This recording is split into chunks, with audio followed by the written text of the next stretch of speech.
السلام علیکم خواتین و حضرات، اس ہفتے کا پہلا اسبحال اور آپ کا میزبان جنید سلیم۔ ناظرین، ہماری خوش قسمتی کہ ہفتے کے پہلے دن ہی ملاقات ہو رہی ہے، بے شک آن لائن ہی صحیح، سابق وزیر اعلیٰ پنجاب محترم جناب شہباز شریف صاحب سے۔ السلام علیکم۔ وعلیکم السلام جنید صاحب، آپ کو گزشتہ عید مبارک ہو سب کو۔ آپ کو بھی میاں صاحب۔ جنید صاحب، اب آپ خیریت سے ہیں؟ میں نے سنا ہے کہ آپ کو عید والے دن چک پڑ گئی تھی۔ وہ کس طرح اور کیسے سن لیا آپ نے؟ ویسے تو آپ پروگرام میں ہر ایشو کی کھال اتار رہے ہوتے ہیں، مگر میں نے سنا ہے کہ بکرے کی کھال اتارتے ہوئے آپ کو چک پڑ گئی تھی۔ چک نہیں پڑ گئی تھی، کوئی میرا بکرا چک کے لے گیا تھا۔ اللہ کا شکر کرے کہ بکرے کے مغالطے میں کوئی آپ کو نہیں چک کے لے گیا۔ میاں صاحب، بکرے بیچارے کے ساتھ تو یہ بھی مسئلہ ہے نا کہ اگر کوئی اس کو اٹھانے کی کوشش کرے تو وہ 15 پہ کال بھی نہیں کر سکتا۔ یہ دیکھیں، آپ خود جو بات بتا رہے ہیں، اللہ کے فضل سے آج اگر آپ کا یہ خادم وزارت اعلیٰ کے منصب پہ بیٹھا ہوتا تو ہم بکروں کو بھی یہ سہولت فراہم کرتے۔ جنید صاحب، بکرا 15 پہ کال کر سکتا ہے، مگر اس میں تھوڑی سی گورنمنٹ کی طرف سے ایفرٹس چاہیے ہوتی ہیں۔ لیکن میاں صاحب، بکرا اگر 15 پہ کال کرنے میں کامیاب ہو بھی جاتا تو کہتا کیا وہ؟ جنید صاحب، بکرا خود اپنی مشکل بتا سکتا ہے۔ اب بکرے بھی وہ ان پڑھ نہیں رہے، اب تو ماشاءاللہ بکرے بھی پڑھے لکھے آ رہے ہیں۔ اور جتنی آپ کے اس خادم نے تعلیم پھیلا دی ہے پورے ملک میں، مجھے یقین ہے کہ بکروں نے بھی کم از کم گریجویشن کر رکھی ہوتی ہے۔ میں نے میاں صاحب ایم فل بکرا ذبح کیا ہے، 5000 روپے زیادہ دیے اس کے۔ میں نے جنید صاحب اس وقت دانش سکول اسی لیے رورل ایریاز میں بنائے تھے کہ وہاں پہ بکرے بھی پڑھ لکھ سکیں۔ اچھا میاں صاحب، اگر بکرا 15 پہ کال کر بھی دیتا تو سننے والا اس کو کیسے سنتا؟ جنید صاحب، سارے سن لیتے ہیں، یہ سارے وڈیاں وڈیاں سیٹاں تھے، بکرے بیٹھے ہیں۔ میاں صاحب، بکروں کو چھوڑیں، آپ ووٹروں کی طرف آئیں۔ پہلے آپ آزاد کشمیر میں الیکشن ہار گئے، اب سیالکوٹ میں جیتی ہوئی سیٹ آپ ہار گئے۔ آپ یہ دیکھیں آپ کہ چند بارش کے قطرے گرے ہیں تو پورا اسلام آباد ڈوب گیا ہے۔ جنید صاحب، میں آپ کو یہ بتانا چاہتا ہوں کہ اللہ کے فضل سے جب دو بارش کی بوندیں پڑتی تھیں تو آپ کا یہ خادم اتنے بڑے بوٹ پہن کے سڑک پہ عوام کے درمیان کھڑا ہوتا تھا۔ وہ تو ٹھیک ہے، لیکن میاں صاحب سوال کچھ اور پوچھا تھا انہوں نے۔ وہ جواب نہیں باندھا، ان کی کریے۔ میاں صاحب، الیکشن سے پہلے تو آپ نے اتنا شور مچایا ہوا تھا، پتہ نہیں الیکشن میں کیا ہو جائے گا، اور الیکشن جب ہوئے تو آپ بالکل ہی گر پڑے۔ تیرا منہ بھی تین جویں ڈگے جہاز دا بلیک باکس ہوندا ہے۔ میاں صاحب، ڈگے ہوئے جہاز کے بلیک باکس کا کشمیر کے الیکشن سے کیا تعلق ہے؟ اس نے کہا ہے کہ آپ الیکشن میں گر پڑے ہیں تو اس لیے میں نے جگت میں جہاز کو بھی گرا دیا ہے۔ تو میاں صاحب، آپ پھر یہ تسلیم کر رہے ہیں کہ آپ الیکشن میں گر پڑے ہیں؟ جنید صاحب، ایک بات یاد رکھیں، حبیب جالب نے کہا تھا، گرتے ہیں شاہ سوار ہی میدان جنگ میں۔ میاں صاحب، یہ بھی چلے بتا دیں کہ جالب صاحب نے یہ شعر کب اور کہاں کہا تھا؟ یہ جالب نے اس وقت کہا تھا جب جالب گرے تھے۔ دیکھیں جنید صاحب کہ یہ کتنا شور مچاتے ہیں گڈ گورننس کا، اور آپ یہ دیکھیں کہ اسلام آباد اس وقت، اللہ معاف کرے، اللہ پاک سب کو اپنی حفاظت میں رکھے، اسلام آباد اس وقت پکھر کا نقشہ دکھا رہا ہے۔ ہاں، لیکن میاں صاحب الیکشن کی طرف آئے نا، اور الیکشن میں آپ سے یہی سوال بنتا سب سے بڑا کہ یہ مریم نواز صاحبہ نے تو کم از کم چلے ہارنے کے بعد دھاندلی کے حوالے سے بیان دے دیا ہے، آپ نے تو دھاندلی کے حوالے سے بھی لب کشائی نہیں کی. جنید صاحب اب ہر ہار کے اوپر ایک جیسی بات کرتا ہوا بندہ برا لگتا ہے. جنید صاحب آپ کرنٹ ایشو کی طرف آئیں. آپ یہ دیکھیں کہ اسلام آباد میں جو حالت تھی بارش کی وجہ سے, وہاں پہ لوگ بیچارے وہ بڑے بوٹوں والا مسیحا ڈھونڈتے رہے. لوگ کل سارا پاکستان یہ کہہ رہا تھا کہ شہباز شریف واحد وہ لیڈر ہوا ہے جو بارش والے دن باہر نکلتا تھا اور لوگوں کے سروں پہ ہاتھ رکھتا تھا. لوگ کل سارا دن آپ کے اس خادم کو یاد کرتے رہے ہیں اور لوگ سڑکوں پہ نعرے لگاتے رہے ہیں, کشتی بڑھاؤ نواز شریف ہم تمہارے ساتھ ہیں. تو پھر نواز شریف صاحب کے نعرے لگے نا, آپ کے تو نہ لگے. اور جنید صاحب میں پاجی دا خادم ہاں, کی کرتے ہو؟ میاں صاحب بارش تے بندہ تو کوئی نظر ہی نہیں آیا, اتنے گڈیاں ہی نظر آنیاں رڑ دیاں. دیکھیں اللہ معاف کرے, اللہ پاک سارے پاکستان کو اور سارے پاکستانیوں کو محفوظ رکھے.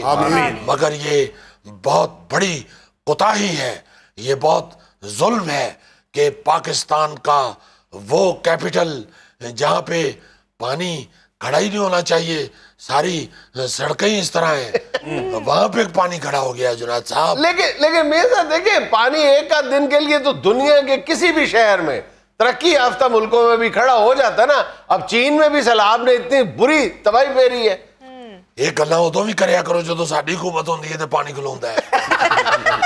وہ تو کئی دن کھڑا رہتا ہے نا. تو یہ کیا سلام دعا لے کے نکل گیا پانی؟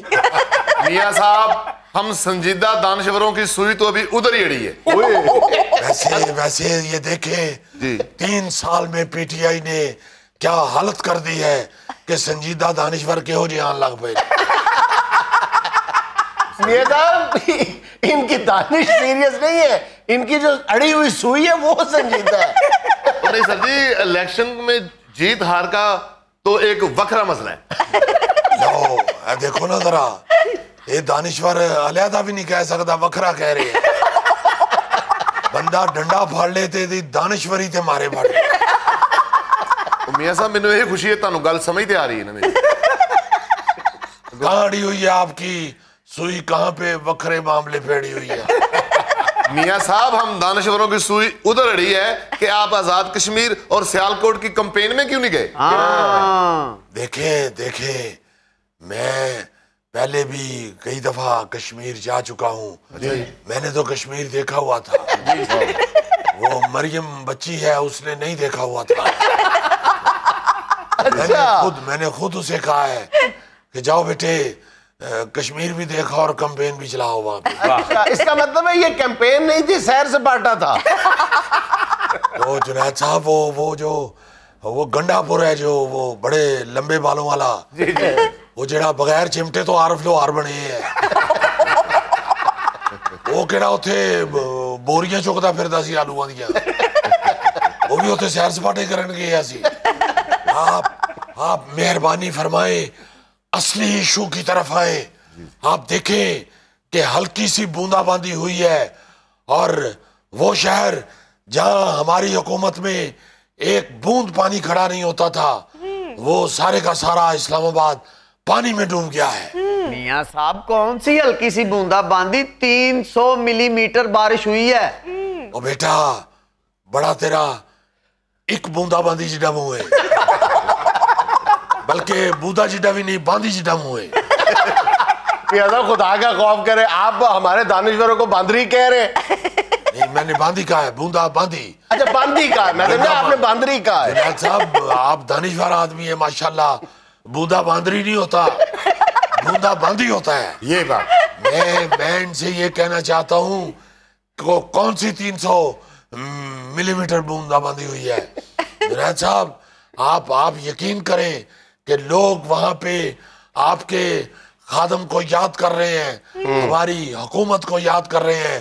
اور دیکھیں کہ جہاں اتنا طوفان آیا ہے دارالحکومت میں اور وزیر اعظم باہر نہیں نکلے, میرا خیال ہے انہوں نے ڈر سی کہ میں کدھر تلک نہ جاواں چونکہ ایڈا لمبا بندہ تلکے تے انج لگتا ہے جویں پٹھے دی چمنی ڈگ پئی ہے. میاں صاحب مینوں تہاڈیاں یہ گلاں چنگیاں لگدیاں. یقین کرو میں تہاڈا بڑا وڈا فین ہاں. میں تہاڈے کشمیر تے سیال کوٹ دے جلسے اس واسطے نہیں گیا کہ تسی اوچ تقریر نہیں کیتی. تے گھر آ کے سن لینی سی, میں اوتھے ویلے ہی بیٹھا سا. میں کہڑا عید تے بچیاں دے کپڑے سین ڈیا سا. میاں صاحب آج کل سارا دن گھر میں فارغ بیٹھ کے لوڈو سٹار کھیلتے. صاحب اللہ کو ڈرو, اللہ کو ڈرو. جالب نے کہا ہے کہ کوئی ویلا ہوئے تے خوشی نہ کریے, سب نے ویلا ہو جانا. میاں صاحب تے میاں محمد بخش صاحب نے کیا ہے. او یار مینوں کلام صاحب دا آندا ہے مگر نام مینوں صرف جالب دا ہی آندا ہے. میاں صاحب اصلی ایشو کی طرف آئے. آزاد کشمیر کا الیکشن ہار گئے, چلے خیر ہے. اب وہ سیٹ ہار گئے جو 25 سال سے آپ جیت رہے تھے. اسی تو سن ہی نہیں سکتے. جدو حکومت اپنی نہ ہوئے تو پھر سننا پیندا ہے. ناظرین یہاں مجھے لینا ایک چھوٹا سا وقفہ, ہمارے ساتھ رہیے گا. یہ جو اسلام آباد میں 9-10 دن پہلے انتہائی لرزہ خیز قتل کی واردات ہوئی ہے, نور مقدم جو لڑکی قتل ہوئی ہے, وہ ایک ایسی واردات ہے کہ پتھر دل سے پتھر دل انسان بھی چند لمحوں سے زیادہ اس قتل کی جو واردات ہے اس کو سننے کی تاب نہیں لاتا, اور کہتا ہے میں مطلب اس سے زیادہ سن نہیں سکتا. اتنی خوفناک وہ واردات ہوئی ہے اسلام آباد میں. ابھی اس کے جو ٹیکنیکل پہلو ہیں کہ کیسے ہوا, کیوں ہوا, بیک گراؤنڈ کیا تھی, وہ تو وقت گزرنے کے ساتھ ساتھ ظاہر ہے پولیس تفتیش کرے گی تو انشاءاللہ اس کے مختلف پہلو سامنے آ جائیں گے, وجہ قتل بھی آ جائے گی. لیکن ابھی تک جو وجہ سمجھ آ رہی ہے وہ واضح طور پہ یہ ہے کہ جو ملزم ہے ظاہر جعفر جس کا نام ہے, وہ ایک انتہائی مطلب صفاق اور درندہ صفت انسان ہے, انتہائی. اس کے ساتھ اس واردات کے ساتھ کسی قسم کی اگر مگر لگانا جو ہے وہ نہ صرف یہ کہ مقتولہ کے ساتھ زیادتی ہے بلکہ پورے ہمارا جو سوشل فیبرک ہے اس کے ساتھ زیادتی ہے. کوئی بھی اس کو رعایتی نمبر کسی بھی طرح کے دینے, جو اس کو کہا جائے کہ جی ذہنی مریض تھا, یہ دباؤ کا شکار تھا اور اس میں فلاں بھی قصوروار ہے, کوئی بھی بات کی جائے. بڑا ظلم ہے جی, بہت بڑا ظلم ہے. ذہنی مریض ہے تو اپنے سر میں مارے. ہولناک ظلم ہے, بڑا ہولناک ظلم ہے. بالکل ٹھیک بات ہے. یہ کیسے عجیب و غریب یہ ذہنی مریض ہوتے ہیں جو اتنی بڑی واردات کسی دوسرے کے ساتھ ہی کر دیتے ہیں. ذہنی مریض تو پھر کچھ بھی کر سکتا ہے نا, وہ اپنے گھر میں کوئی کام نہیں کرتا, وہ کیوں جا کے کسی ایسی جگہ پہ اس طرح کی واردات کرتا ہے. اس کی ایسی واردات کے پیچھے ایک بڑی لمبی چوڑی سٹوری ہوتی ہے. تو یہ میرا خیال ہے کہ اس کو ٹیسٹ کیس سمجھ کے یہ 2-3 اوپر تلے جو آئے ہیں کیس. 2-3 کیا یار, پچھلے آپ چند برسوں کے دوران دیکھو ایسی درجنوں وارداتیں ہو چکی ہیں, ایسی درجنوں وارداتیں ہو چکی ہیں, اور ہر واردات کے بعد بجائے یہ کہ ہم اپنی سوسائٹی کو ٹھیک کرنے کی کوشش کریں, ہم معاشرے کو تقسیم کرنے کی کوشش شروع کر دیتے ہیں. بالکل صحیح. ایک طرف وہ لوگ ہوتے ہیں جو یہ کہتے ہیں اگر کوئی بات کرے کہ یار ہمیں اپنے سوسائٹی میں یہ تبدیلیاں لانی چاہیے, ہمیں اس طرح اپنے رویے درست کرنے چاہیے, تو فوری طور پہ یہ فتویٰ صادر کر دیا جاتا ہے کہ جناب آپ تو ریپسٹ کے ساتھ ہو, آپ تو مرڈرر کے ساتھ ہو, آپ قاتل کا ساتھ دے رہے ہو, اور یا آپ وکٹم بیشنگ کر رہے ہو, آپ جو مقتولہ ہے آپ اس کے خلاف بات کر رہے ہو.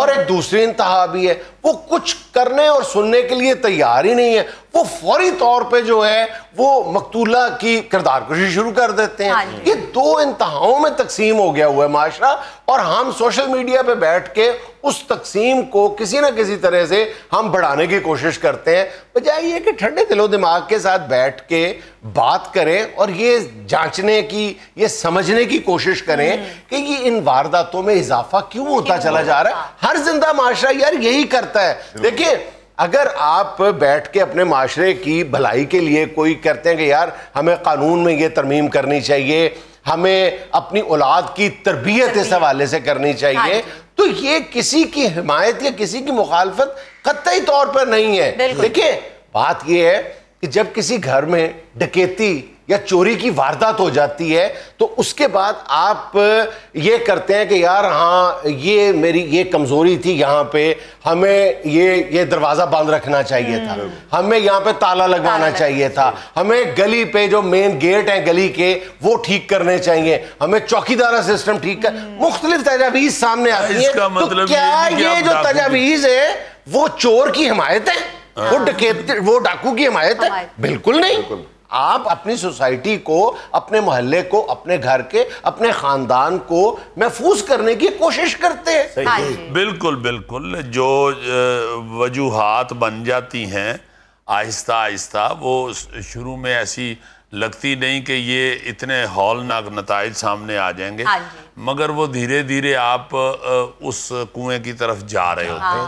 اگر شروع میں ہی آپ پہلے قدم سے ہی روکیں, پہلے قدم کی طرف ہی توجہ دینی شروع کریں, تو میرا خیال ہے کہ یہ اتنا بھیانک سفر طے نہ ہو. اب یہ دیکھیں نا, یہ سوشل میڈیا پہ جو اس کا بیہودہ استعمال ہو رہا ہے, یہ جو مختلف ایپس بنی ہوئی ہیں, بیگو اور یہ ٹک ٹاک اور اس پر, اور بچہ جانتا ہے کہ اس پر تفریح کے نام پر کیا کچھ ہو رہا ہے. اگر کوئی بندہ اس کی طرف انگلی اٹھاتا ہے اور کہتا ہے کہ یار اس کا نوٹس لیا جائے, اور کیونکہ کرائم اس کے نتیجے میں کرائم ہو رہا ہے, سوسائٹی میں جرائم, خواتین کے خلاف جرائم بڑھ رہے ہیں, اگر کوئی نشاندہی کرتا ہے تو کیا یہ کہہ دیا جائے گا کہ آپ جو ہے وہ مقتولہ کی کردار کشی کر رہے ہیں؟ اب دیکھیں کئی ایسی ایپس ہیں وہاں پر یہ بہت ساری جو اسٹیج کی ایکٹریسز ہیں وہ بیٹھ کے جو ہیں وہ سیدھے لفظوں میں دعوت گناہ دے رہی ہوتی ہیں. اب جب اس کے نتیجے میں بات بڑھتے بڑھتے جو ہے وہ لا اینڈ آرڈر کی حدوں کو کراس کر کے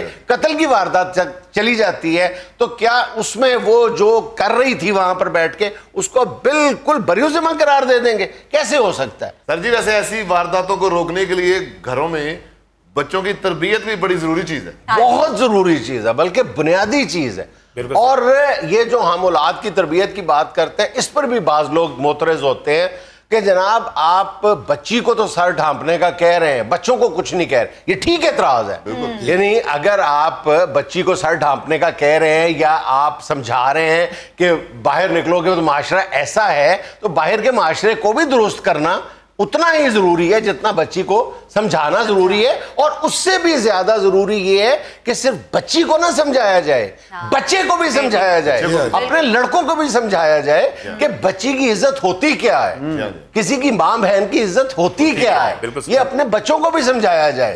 سر ویسے سوشل میڈیا نے بہت بیڑا غرق کیا ہے, لیکن سوشل میڈیا ایک حقیقت ہے نا, اس کو ہمیں فیس کرنا پڑے گا نا. تو اس کے لیے بھی ظاہر ہے کہ اپنی بھی اور سوسائٹی کی بھی اور اپنی اولاد کی بھی تربیت کرنا پڑے گی, اور تربیت میں پھر بچی اور بچے کی تفریق نہیں کرنی چاہیے, ایکولی پھر آپ کو تربیت کرنی چاہیے. اخلاقیات بچی کے لیے بھی اتنی ضروری ہیں, اخلاقیات بچے کے لیے بھی اتنی ضروری ہیں. میں یہاں تک کہتا ہوں اپنی بچیوں کو یہ کانفیڈنس دینا چاہیے, ماں باپ کو اپنی بیٹیوں کو اتنا اعتماد دینا چاہیے کہ اگر وہ سوشل میڈیا ہو یا فزیکلی, اگر کوئی بھی بندہ کوئی بھی باہر کی سوسائٹی میں کوئی بات کرتا ہے, کوئی غلط طریقے سے اس کو اپروچ کرتا ہے, تو ہمارے ہاں ہوتا یہ ہے کہ بچیاں جو ہیں وہ جھجک کا شکار ہوتی ہیں, اپنے گھر والوں کو ایک لمبے عرصے تک بتاتی نہیں ہیں, معاملے تک پھر کیسے پہنچا جائے. میرا خیال ہے کہ بالکل ابتدائی مراحل میں ہی, اور اگر ابتدائی مراحل میں بھی بیٹی یا بچی جو ہے بتاتی نہیں ہے آپ کو, تو بھی آپ کو سارا الاؤنس جو ہے وہ بیٹی کو دینا چاہیے, اس کے ساتھ پورے گھر والوں کو, پوری سوسائٹی کو کھڑے ہو جانا چاہیے کہ تمہیں اگر اس درندے نے کوئی بات کی ہے, کوئی حرکت کی ہے, کوئی تمہیں اپروچ کیا ہے, تو سزا اسی وقت ابتدائی مرحلے میں دی جائے. اس کے ساتھ گھر والوں کو کھڑا ہونا چاہیے پورے. اور میں بالکل سچی بات ہے یہ سمجھتا ہوں کہ یہ جو کیس ہے نور مقدم یہ ظاہر جعفر والا, اس کو بالکل حکومت کو ایک ٹیسٹ کیس بنانا چاہیے. وہ کہتے ہیں جی بہت اثر و رسوخ والا خاندان ہے, یہ ہے وہ ہے, وہ طرح طرح کے وکیل آ جائیں گے, فلاں ہو جائے گا, ٹنگا ہو جائے گا. میں کہتا ہوں جو مرضی ہو جائے, اگر مطلب ہم چاہتے ہیں کہ معاشرے کو جو جس ڈگر پہ جانا شروع ہو گیا اس کی تھوڑی سی ڈائریکشن بھی ہم اس کو درست کرنا چاہتے ہیں, تو ہمیں اس کیس کو ٹیسٹ کیس بنا کے انتہائی سخت اقدامات اٹھانے چاہیے. سر جی قانون سب کے لیے ایک جیسا ہونا چاہیے. بالکل. ناظرین یہاں میں لینا ایک چھوٹا سا وقفہ, ہمارے ساتھ رہیے.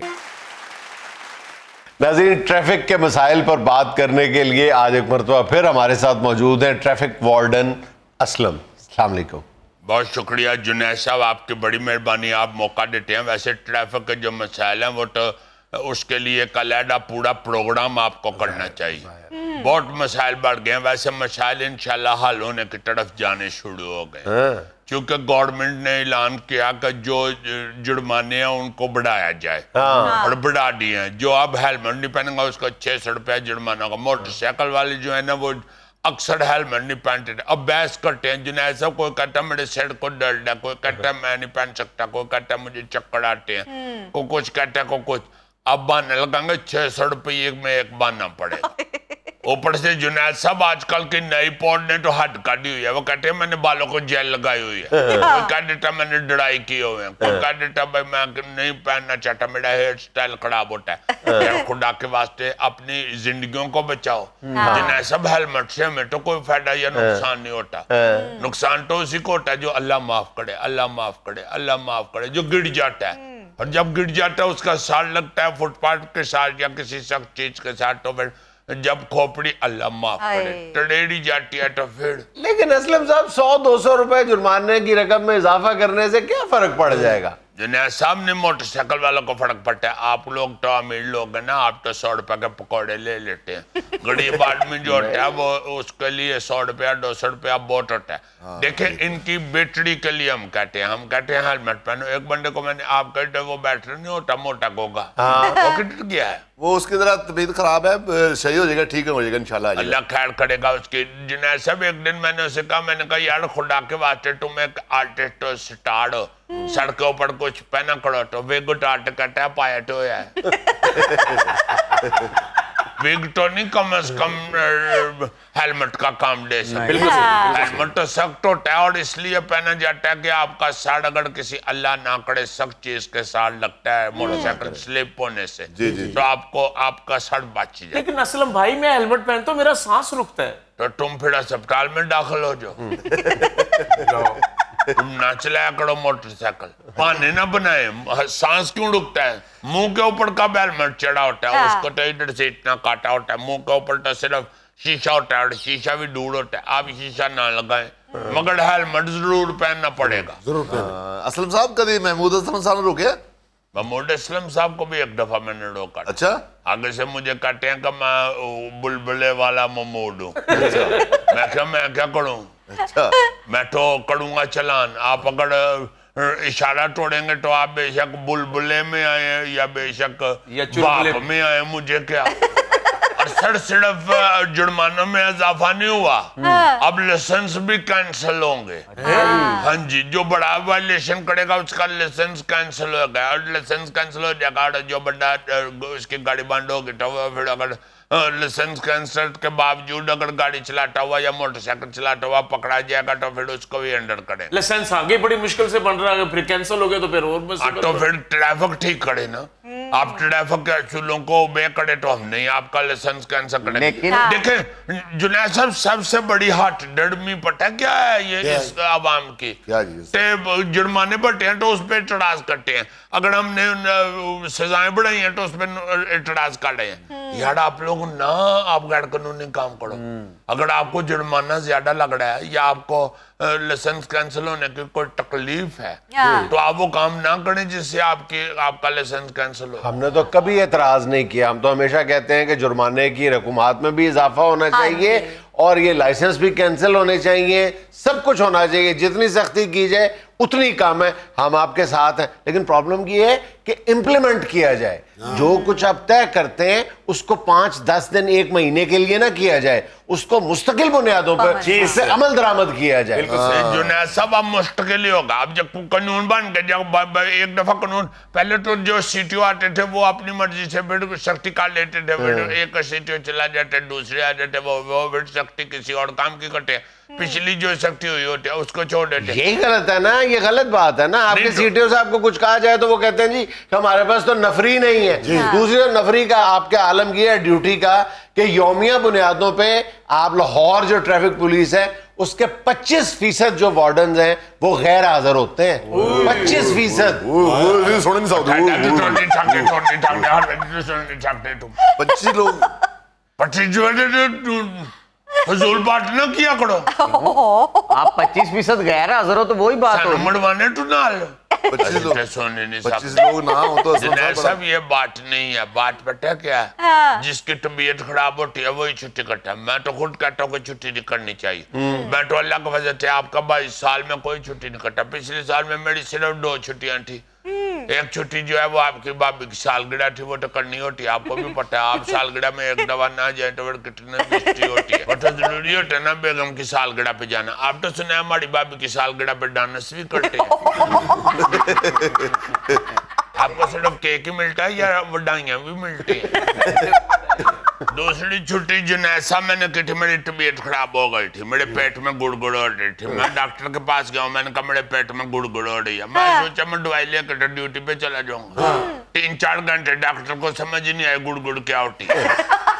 تو آپ نے بی اے کیا ہوا اسلم صاحب, آپ ڈاکٹر کو کہیں کہ میرے پیٹ میں پین ہو رہی ہے, آپ گڑ گڑ کہہ رہے ہیں. گڑ گڑ یار گڑ کھانے سے ہوتی ہے. وہی گڑ گڑ رہی تھی, پین ہوئی نہیں تھی رہی. مجھے نہیں پتا, میں جاہل آدمی, مجھے نہیں پتا پین کیا ہوتی ہے, گڑ گڑ کیا ہوتی ہے.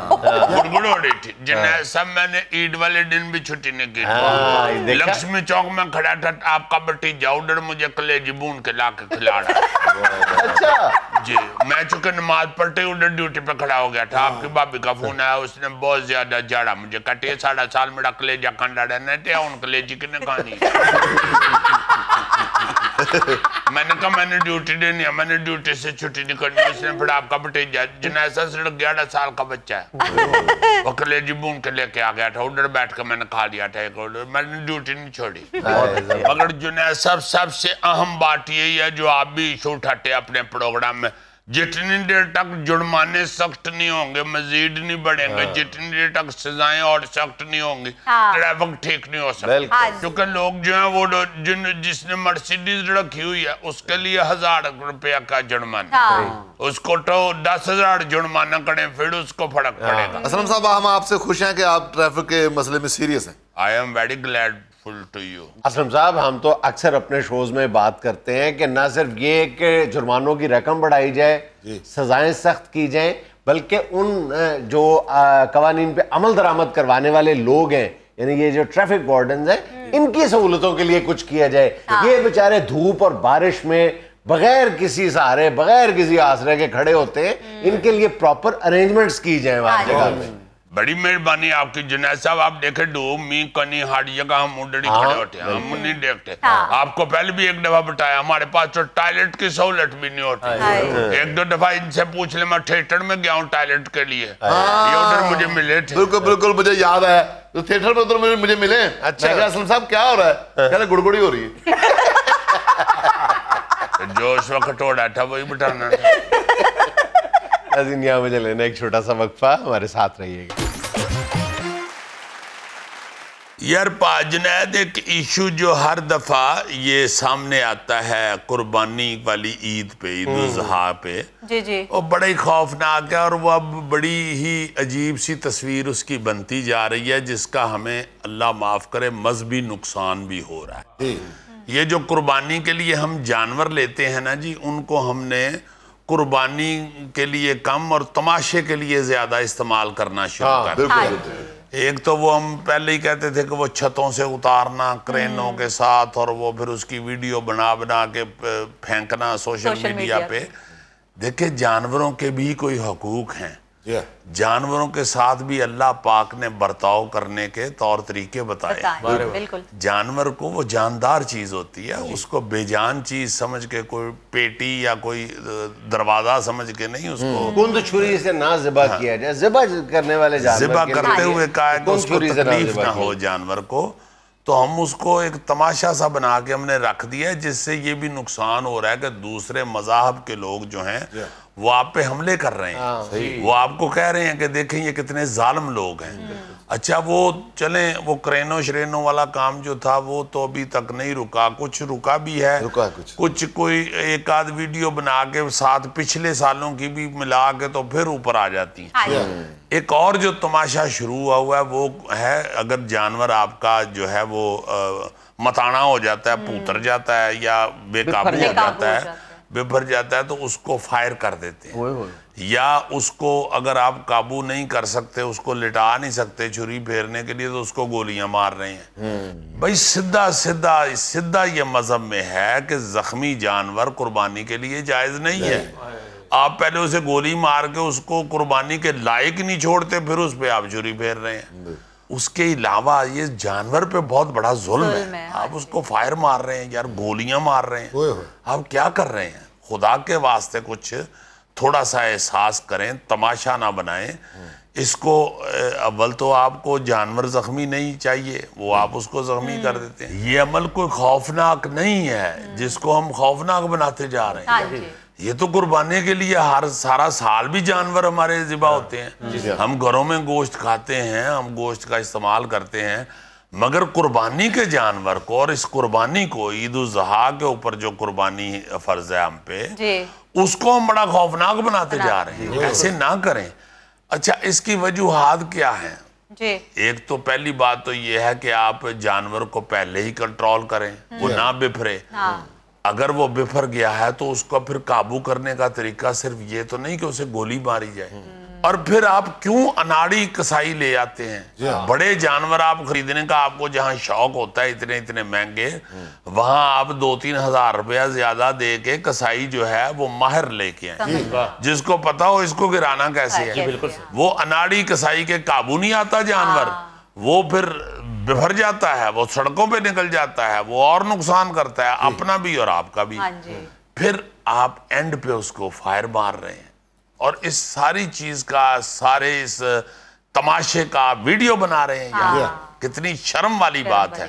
اور وہ میڈیا کے اوپر آپ پھینک کے، سوشل میڈیا کے اوپر جہاں پہ ساری دنیا نے آپ کو دیکھنا ہے، آپ خود اپنا تماشا لگا رہے ہیں، آپ خود اپنے آپ کو بے عزت کر رہے ہیں، ذلیل کر رہے ہیں، اور نعوذ باللہ اپنے مذہب کو آپ خوفناک شو کر رہے ہیں۔ آپ کیا کر رہے ہیں؟ اور سر دیکھیں بچہ چھوٹا ہوتا ہے، جانور بڑا ہوتا ہے، بچے کو پکڑایا۔ ہاں جی، بے شمار ایسی چیزیں ہیں جو سامنے آتی ہیں تو افسوس ہوتا ہے کہ یہ جو جانور خریدنے والے لوگ ہیں کیا یہ اتنی بے وقوفی بھی کر سکتے ہیں؟ یہ جانور جو بفر جاتا ہے اس کی وجہ بھی کبھی آپ غور کریں تو بنیادی وجہ اس کی وہی دکھاوا ہے کہ ہم پورے محلے کو اکٹھا کر لیتے ہیں جان بوجھ کے دانستہ طور پر، تو ظاہر ہے کہ جانور بیچارہ جو ہے وہ ہجوم دیکھ کے گھبرا جاتا ہے۔ جی، اس کا بفرنے کی ایک بہت بڑی وجہ یہ بھی ہے کہ وہ تماشا بنا ہوتا ہے ادھر، وہ جانور جو ہے اتنے لوگ دیکھ کے گھبرا جاتے ہیں۔ یار کسائی ایسا کند کسائی ہوتا ہے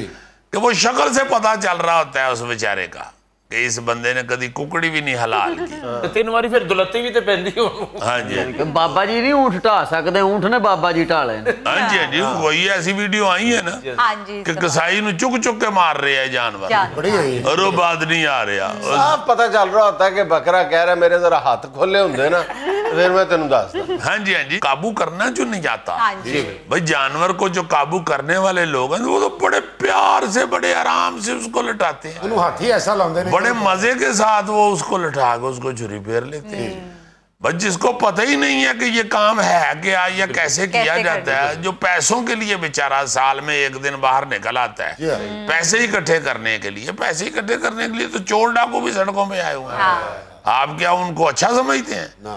آپ کیوں ایسا کسائی لے لیتے ہیں جو آپ کی قربانی کا ستیہ ناش کر کے چلا جاتا ہے؟ آپ کا ثواب جو ہے وہ باقاعدہ گناہ میں بدل دیتا ہے۔ آپ کے جانور کے ساتھ اس طرح کا سلوک ہو رہا ہوتا ہے کہ وہ باقاعدہ فیل ہو رہا ہوتا ہے کہ یہ گناہ ہے، یہ کیوں ایسے کر رہے ہو؟ اللہ کے واسطے اس طرف بڑی سنجیدگی کے ساتھ غور کریں، اس کی طرف توجہ دیں، یہ بند کریں تماشا، یہ فلمیں بنانی، ویڈیوز بنانی اور اس طرح پھر اس کو اس کی تشہیر کرنی سوشل میڈیا کے اوپر، اس تماشے کو بند کریں خدا کے لیے۔ یہ عذاب جو ہم پہ نازل ہو رہے ہیں یہ اتنے خوفناک، یہ ہماری حرکات کی وجہ سے۔